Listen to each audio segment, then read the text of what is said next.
بسم اللہ الرحمن الرحیم قال رسول اللہ صلی اللہ علیہ وسلم حسین منی وانا من حسین احب اللہ من احب حسینا حسین صبت من الاسباط۔ اللہ کے محبوب صلی اللہ علیہ وسلم نے ارشاد فرمایا کہ حسین مجھ سے ہیں اور میں حسین سے ہوں۔ اللہ اس سے محبت کرے جو حسین سے محبت کرے۔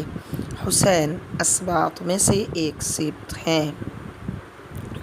گویا اس حدیث پاک میں بتایا گیا کہ جو مسلمان حسین سے محبت کرے گا اس نے مجھ سے محبت کی، اور حسین سے جو محبت کرے گا اللہ اسے اپنی محبت کے شرف سے نواز دے گا۔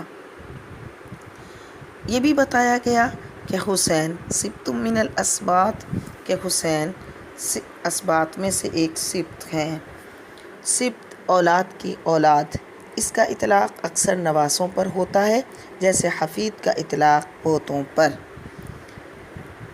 سبط وہ درخت ہے جس کی جڑ ایک ہو اور شاخیں بہت، جیسے حضرت یعقوب علیہ السلام کے بیٹے اسباط کہلاتے ہیں، کیونکہ اس کی جمع یعنی سبط کی جمع اسباط آتی ہے۔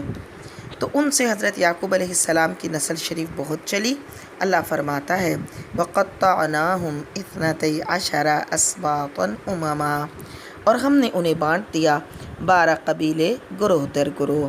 تو ایسے ہی حسین سے حضور کی نسل چلے گی اور ان کی اولاد مشرق و مغرب بھرے گی۔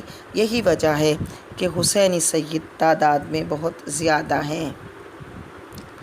سبطوں کا معنی گروہ اور جماعت بھی ہے، جس سے اشارہ ہے کہ حضرت امام حسین کی اولاد بہت بڑی جماعت ہوگی۔ گویا سبط اولاد در اولاد، جس کا اطلاق نواسے پر ہوتا ہے۔ سبط وہ درخت جس کی جڑ ایک ہو اور شاخیں بہت ہوں۔ سبط بمعنی گروہ اور جماعت۔